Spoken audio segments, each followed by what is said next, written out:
कसं आहे माहिती आहे का, ठीक आहे ते कारण देतात आपल्याला, पाऊस पडतो, पाऊस थांबत नाही, आम्ही काम कसं करणार. पण तुम्ही जर तुम्हाला काम करता येत नाही तर तुम्हाला त्या अधिकारावरती बोलवलं कोणी. तुम्ही सर्व तज्ज्ञ लोक आहेत ना. ठीक आहे माझ्यासारखा मयूरशेठ किंवा इथले गाववाले जे आहेत तेच एका सांगतात इथे हे रस्ता करा. आम्हाला माहीत नसतं की पावसामुळे होत नाही, प्लांट बंद असतात. पण ह्या अधिकाऱ्यांना माहिती असतं ना पावसाळ्यात रस्ते खराब होणार ही दरवर्षीची आहे. आणि सर्वात जास्त शोकांतिका ही कल्याण पश्चिमची आहे. आता तुम्ही आले असाल तर बघितलं असेल मौण्याचा जो हे सोडला आपण ब्रिज सोडला तर तिथून मला यायला अर्धा तास लागला. आता शेठ फोन करतात या ना. मी बोला अरे गाडीच चालत नाही तर मी कशा पद्धतीने येणार.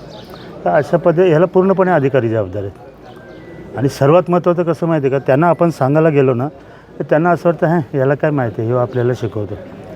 हे जर त्यांचं ते तसंच असलं ना तर मग एक दिवशी आहे आमची शिवसेना स्टाईल, मग बघू आम्ही. मग जनतेला हे त्रास होत असेल तर मग आम्ही नाही सहन करणार.